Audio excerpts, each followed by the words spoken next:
Erin. And today I thought it would be a fun topic to talk about personality styles. Has anybody like done any kind of work on this or studied this at all? Yes. Cool. A Okay. little bit. I've done some Perfect. personality Okay. tests and stuff. You've done personality tests? Okay, Yeah. so you know your personality type? Yeah, I think so. I'm trying to remember. All right, awesome. So the reason I love this is because it gives us the ability to connect to more people, right? So we meet somebody. Have you guys ever had the experience where you meet somebody and you're like, just hit it off? You feel like you've known them forever. We've all had that experience. Okay, so more likely than not, you guys were the same personality type. We communicate the same way. We almost have the same mannerisms. We use sometimes even the same kind of language. So that is such a powerful tool for us if we can create versatility to be able to connect with people. So I'm in Mike Ferry coaching, like Erin is, and so I'm going to just share some of the things the way I've gotten it from Mike. So there's different personality like little patterns and things like that, but we're going to use the one that can't remember the name of it anyway, but it's the most basic. It's the easiest to explain and to understand. So Mike says that our inability to adapt to different types of people is costing us 10 to 20 to 30 transactions per year. That's a lot of business. That means for a lot of us, we're losing more business than we're actually getting, simply because we can't adapt and be versatile to other people's personalities. So today, we're gonna learn a few things so that we can connect with the other 75% of the people. Now, the question is, how do we find out what personality type they are? Anybody have any thoughts? How can we kind of get an idea of how people are, what personality types they are? By talking with them. Talking with them, right? Exactly. Asking questions and seeing how they respond. So this is why having conversations in person is so much better than texting and emailing, because you can't really gauge what their personality type is. So I'm on the phone with an expressive and I'm like, oh, describe your house for me. It's a 3-bedroom, 2-bath, and I've done everything to it, and it's got the best colors, and oh my gosh, a whole story. You ask an analytical and they're like, 3 bedrooms, 2 baths, 1,400 square feet. I've remodeled all the changed out all the floors, put padding under the flooring. Well, it's that kind. Driver's like 3 bedroom, 2 bath, 1,500 square feet. And then the amiable answers, well, I really have loved this house. We've used all the bedrooms. We really hope that you love it when you come over. So it's very different responses. And that is such gold for us, because if we can see that really early on, then that's how we can communicate with them, meet them where they're at. So I'm going to share just the 4 different types of personality types and just a few different traits that they have, and then just a couple of tips if you're that personality type or if you're dealing with them, to so that your conversations can be more meaningful, not only to yourself, but to them, and you can get that business and then service them better. So driver. Okay, so driver is the first personality type, and sometimes people call it A or D personality types. That's the get it done person. So they're low on emotion. They aren't going to break into like tears or laughter very, very much. They make very quick decisions. And you're often going to find them in leadership roles. So they're heads of companies. They're take control kind of people. They don't like things just happening and not being part of that. They're forceful. They can be a little forceful, maybe a little bit abrasive. They're very bottom line oriented. Don't go in there and tell them a story, just get down to the nitty gritty. So that gives you a pretty clear idea of who they are. So if you were going back to what I just said, if I knew that ahead of time and I walk into an appointment, I wouldn't come in, hi, how are you? I'm so happy to be here. Oh my gosh, your house is so beautiful. That, like, they despise that. That is not what they want to hear. So just get down, it's just get down to business, bottom line. If you are a driver and you go into an expressive's house or any of the other personality types, slow down, right? Ask more questions. Try and, if they're an expressive, what really moves them, an amiable. Tell me why somebody should buy this home. Tell me what you've loved most about this house.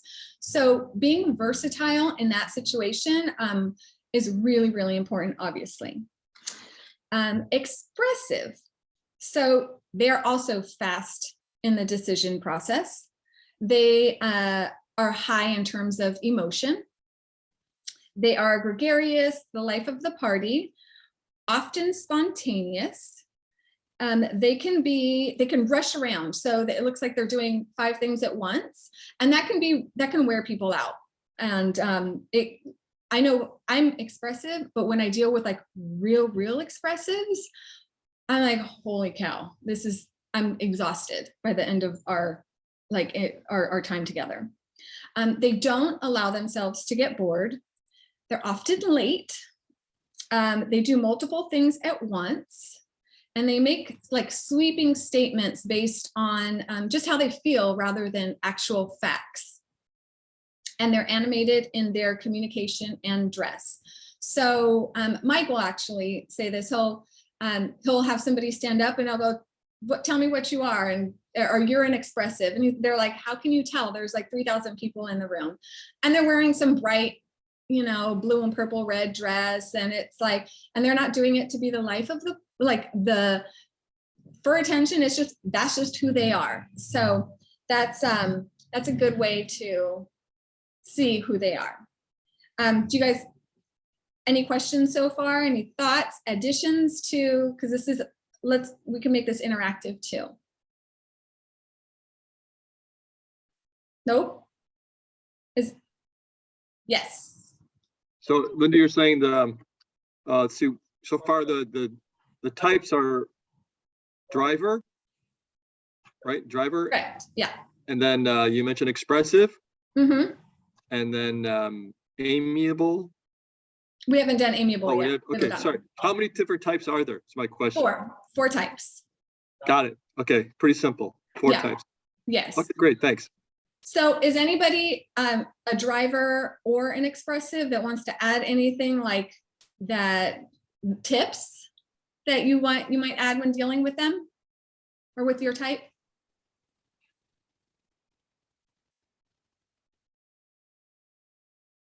So from what I get, drivers are kind of the just get it done. You said A type? Yeah, exactly. A type personality. Mm-hmm. So like it.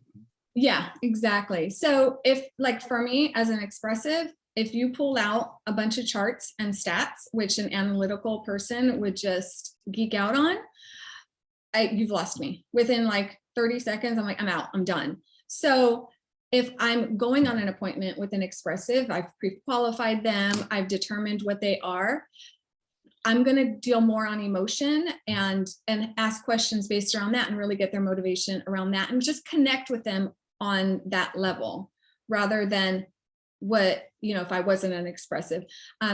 As an expressive, when I'm dealing with other expressives, what I need to not do is talk too much, right? Because the expressive wants to be the life of the party. So just ask a lot of questions. You're never going to go wrong with any of these personalities by asking more questions, because in the end, people really do like to talk about themselves and what's important to them. So let me see what else. Okay. Analyticals. Any analyticals in the house? Just 1, 2? Cool. Okay, perfect.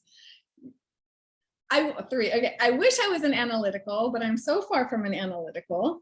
And they are structured and organized, facts and figures, They follow procedures carefully, great problem solvers. So you'll find them like as engineers and attorneys, doctors, things like that.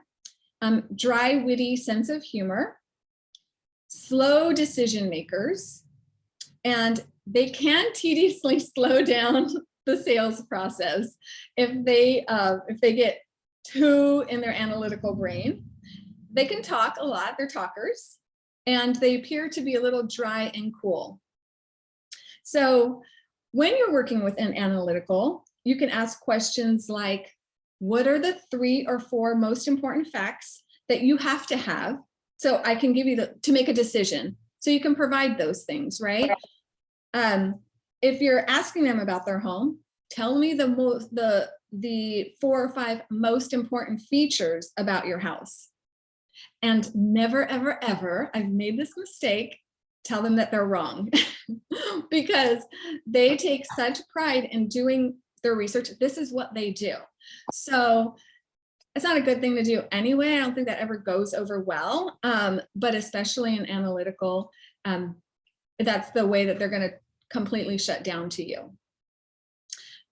One thing that, let me just go back to, is we all are one personality style. Yeah, we have little traits from other ones, but we all do have one personality style. And then we have like a backup personality style under stress. So if you're an analytical, you might become more analytical, or you might become a driver. So if somebody is in a business that is high stress, they're just in an environment where they're high stress a lot, they might operate mostly on their backup personality. So I had this client, as I was doing this, I was like, oh yeah, there's this guy. So in the escrow, he was so analytical to where he could not make a decision. And it was so challenging. And I was like, I couldn't tell whether he wanted to buy the house or not buy the house, but he was under such high stress, not only buying this house, but he was going through in the middle of a horrible divorce. And that he was totally different. And now I talk with him because, we call our past clients every 3 months. So it's been a couple years since I've talked with him. And these last few times that I've talked with him, now that he's beyond that, I was like, you are a whole nother person. He's totally amiable, very kind, really just, not that analyticals are not, but his personality was so different. But when we were interacting, he was just under a lot of stress. So his analytical brain just took over. So just know that. We're selling real estate. It could be a stressful situation. So we might catch people, we're more likely to catch people under their stressful time at the beginning. That usually happens in the escrow, right? If you ever met somebody and it's all great, and then the stress turns on in the escrow and they just completely change. And you're like, where the heck did this personality come out of? The stress. Okay. Our last personality type is the amiable. So they're really friendly and warm. They're agreeable. They're supportive of people. They're team players, soft-hearted. They're slow in decision-making. They're highly emotional. They have a high need for approval, and at the same time, they want everybody to feel approved, and they love to work for a common goal. They don't like confrontation. Analyticals and amiables, those 2 personality types don't do well with confrontation. So if you're working with those 2 types, confronting them is not going to be, and just attacking them is not going to be the way to get a decision from them, because they're just going to shut down. Now, if you're an amiable and you're dealing with a driver, you walk into the house and the driver's like, well, what do I need to price this property out? What is it going to sell for? Whatever. The amiable, if he starts, kind of backs down, that's not the response that the driver wants to see. This is these confrontation times for an amiable, for all of us, those are like the best opportunities for us to show our power. So just keep that in mind, especially if you're an amiable.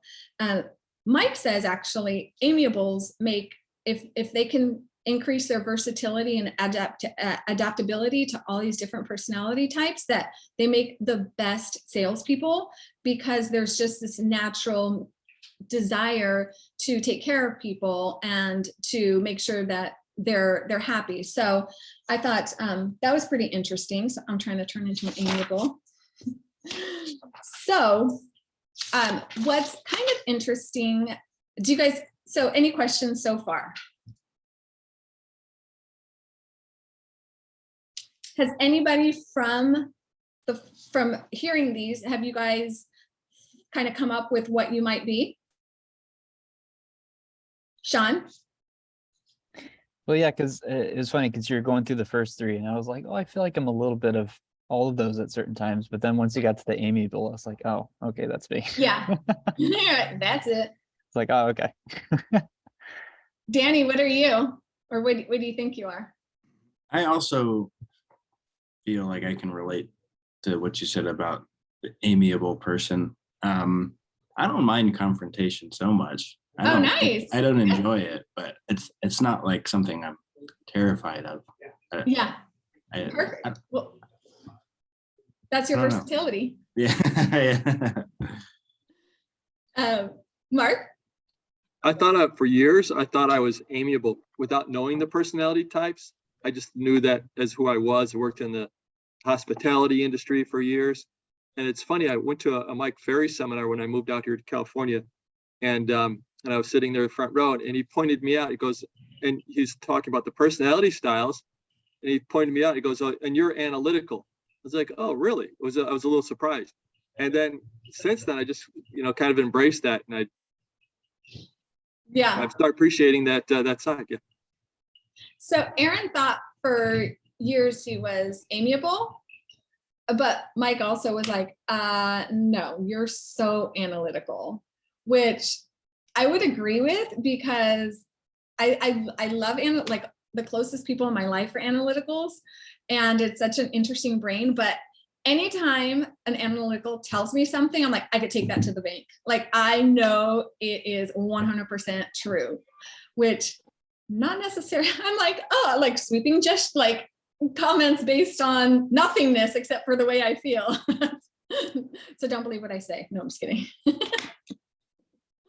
So, Phil?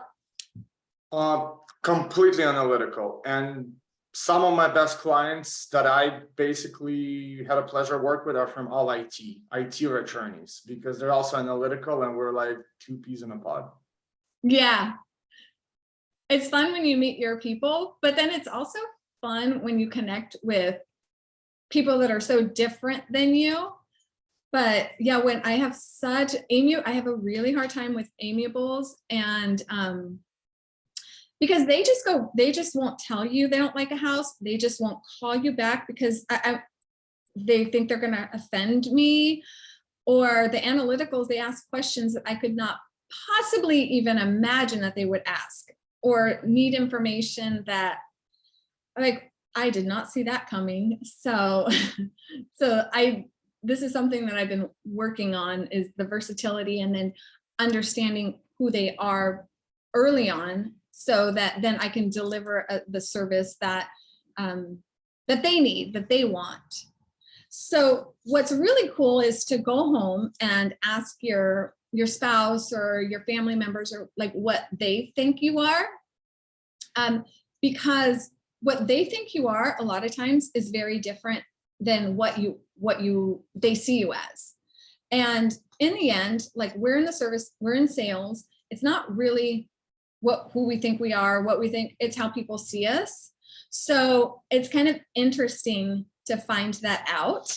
So I think my husband definitely sees me as a driver, because all I do is boss people around at home all day. So, but I don't see myself as a driver at all. Now, one thing that might be helpful for you guys, which I've been wanting to do, which I'm gonna do now, is go through all of your leads, all of your database, and just put a quick, like either an E, like expressive, D, A, you know, whatever the personality type is, because, you know, when we're following up with people, a lot of times we haven't talked to them in 3 months or whatever it is, and you almost forget. And we have like this way that we communicate with people that's our own. We just forget, you know, completely that there's anybody else on the other end that, and so if you can just, oh, I remember, okay, I'm calling Gina, she's super expressive. Okay, let me just, whatever I need to do just to adapt to her or just be ready in my head, then that, I think these conversations will be more meaningful, and also we'll get further in the conversation and the relationship and what we're trying to accomplish quicker, right? Like not have to develop rapport every time or develop that rapport quickly. So we meet somebody in an open house, we are like totally engaging with it. Like you're like, oh my God, this is my new best friend. And then you go home and you're like, who was that? Because I met like 15 people. And then you call them up and they don't remember you because they went to 25 houses. So just that one little hint, you know, that might just at least trigger something in the way you communicate with them that will make them, make you guys just have quicker rapport. Make sense? Cool. Okay, well, that was the end of so we can open it up to questions and thoughts, ideas. Not everybody at once. So there's a lot of like assessments and stuff. Like there's a, you know, disc profile assessment. Is there, do they have ones for this particular one? I can find out. I think you can. There's some that are super, super complex, and I've done those, but it's almost like there's like 8 different types, and it becomes too convoluted for me. And then I'm thinking too hard. And the whole idea of this is to be able to be a better communicator and a better listener while you're communicating, and not be like in your head. So I'm sure there is, but I don't know. I don't think that there's one specifically for this system. Yeah. To Sean's point, what I like about this system, and Sean is he's got a bachelor's degree in psychology, so he knows personality types test, I'm sure, you know, but what is good about this for our business is it's simple. So, and for example, when if I'm interacting with somebody, are they, you can quickly more and less determine, is this person like a task-oriented person, or is he or she more of a people-oriented person? So kind of starts out with the 2 buckets for me. So I call people, so I can have fun with them. They can be expressive, right? They're going to be open.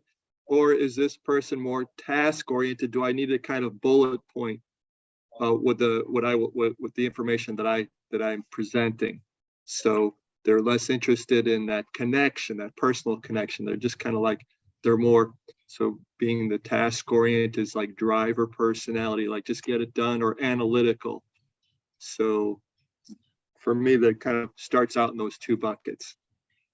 Right. You know, I had, we have a client right now, it's a property that hasn't sold. And so I was like, maybe it's the staging, maybe it's this, maybe it's that. And I was talking about him, and it's very like, okay, maybe let's go in there and have her, like the energy get changed up and blah, blah, blah. And so he was like open to it, but then we had a meeting, like we did I did what I was going to do over the weekend as far as the staging. But then on Monday, that following Monday, I met with them. And what I did was I just had all the stats, everything that's sold, everything that hasn't sold, what's happening, called every agent, gave them just information. Well, he's a CPA, super analytical guy. And it was so interesting because when I shared that as property still hadn't sold, but just getting that information for him was like, okay. And he was so happy that he was like, this is the kind of information I want, like energy and all that. I don't care about that. I was like, so it was cool for me, I was like, okay, a good reminder that meet people where they're at. Don't give them the shit that I care about, give them the shit that they care about. So asking a lot of questions and listening and figuring it out quick, and so we can prepare when we walk into a house, and it's not like, you know, we're not like trying to figure out like, okay, what's going on here? Who are these people? We already know. And then we can just deliver our presentation and in our manner, but in a manner that they're going to appreciate and connect to. All right, you guys. Well, if there's no other, if there's anything else you want to talk about that doesn't have to do with personality styles, anything that's worked for you this week that you're taking on this week, anything like that, you can feel free to share it this time.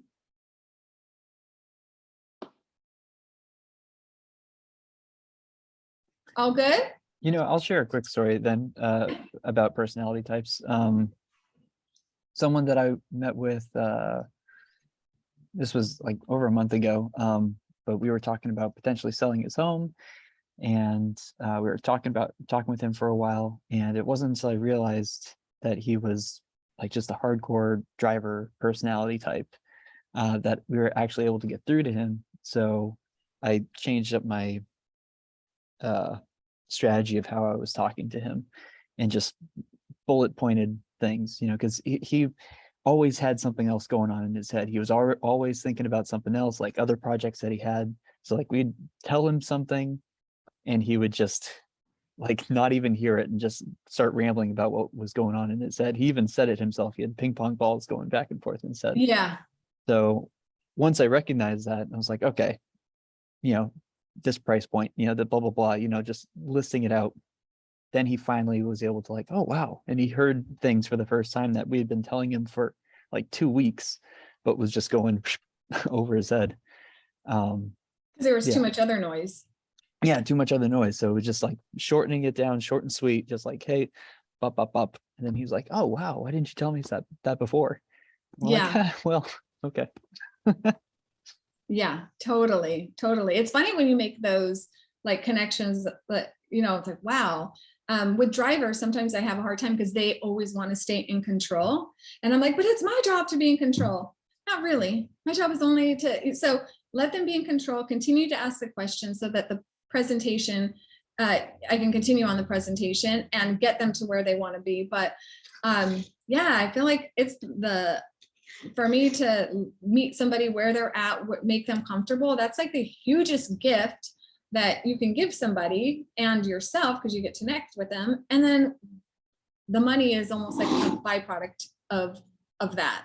So it's kind of cool. All right, guys.